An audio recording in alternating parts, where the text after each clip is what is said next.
Well, what's good, everybody? Welcome into Early Edge in 5, your daily sports betting brand of record. We are powered, as always, by the almighty SportsLine, the best value in all of sports betting, and it's not even close. I am the coach. We do the show so fast, I have no time for anything but to bring the stars of the show in very quickly. You know the names, you know the faces. PropStarz Maestro is here. Alex, let's get started with you because tonight, 2 games on deck.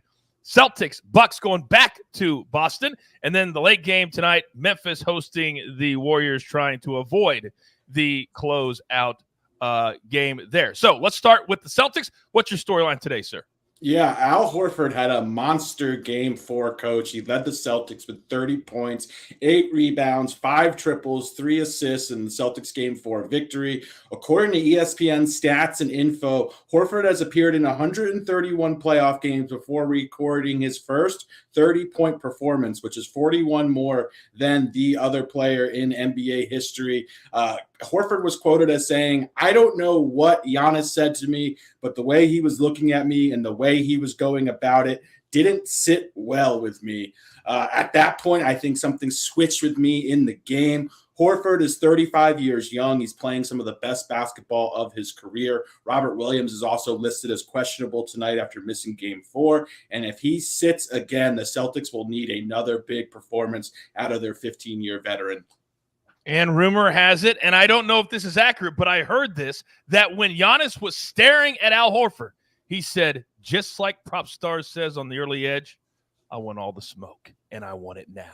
And then he did right afterwards. Now, Maestro, let's switch over to the late game tonight. Now, many people don't realize the Grizzlies were a higher seed than the Warriors this year, so they have the home game in Game 5, but without one of their best players. What do you got?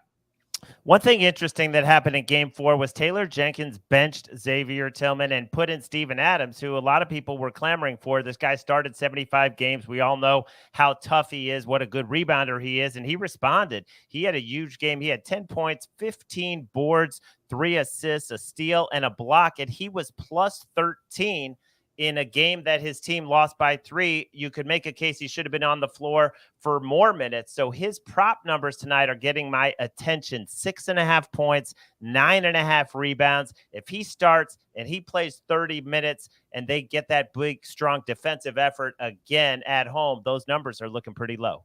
Yeah, they certainly are. Excuse me. All right, let's get into our board for the day. And all 3 of us have a play today. So PropStarz, I'm coming to you first. Yeah, I like Kevon Looney over 9.5 points, rebounds, and assists. Looney has eclipsed this line in 3 of the 4 postseason games against the Grizzlies, including 2 in a row. The lone miss was a game he only played 8 minutes in. He has logged at least 15 minutes in 3 of the 4 games against Memphis. I could see him flirting with 20 minutes tonight. Larry mentioned Steven Adams, the impact he had. He started game 4, played well, made a huge impact on the glass, like Larry mentioned, pulled down 6 offensive rebounds. They will need Looney to combat some of that size. Looney has also played well despite the limited minutes. If Steven Adams is going to get another 27 to 30 minutes tonight, it wouldn't surprise me to see Looney log 20 minutes. He can get home at this number in just 1 rotation as well, which is why I really like Kevon Looney over 9.5 points, rebounds, and assists.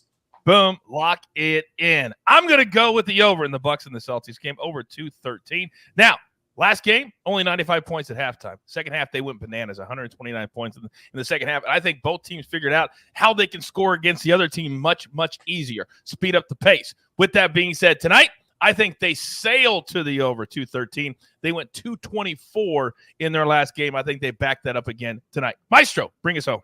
Well, I'm kind of going to go against you, Coach, because I'm looking at the Bucks team total, which is at 104.5. I got it at 105.5 minus 130. That's an alternate line on MGM. I'm fine at 104.5. I'm going under. Both games in Boston, they went under, averaging 93.5 points. Robert Williams is questionable. I do think he's going to play. He makes a big difference on that interior. You have a lot of trends that point to Game 5 unders. I just don't think Milwaukee's offense without Middleton is going to get over that total. And I am absolutely fine with that. I can go 110, 105. I can go 110, 104. I can go 112, 103. I'm good with any of that. Grab your paper, grab your pencil. We do this in 5 or as close to it as possible. Maestro's on the Bucks team total under. PropStarz Kevin Luna over 9.5. Then I'm going to go over in the Bucks-Celtics. Then from the morning show, we're on the Bucks plus 5.5. We're on the Warriors -4. We're here every single day at 10 a.m. Eastern time. And then in the afternoon when it matters, and it matters right now. There's only one thing left to do. And you all know what that is. You've got your marching orders. Let's take all of these tickets straight to the pay window. For my entire crew, I love them all. PropStarz, Maestro, AB on the 1s and 2s. I am the coach. Let's do this. Early edge in 5. Good luck tonight.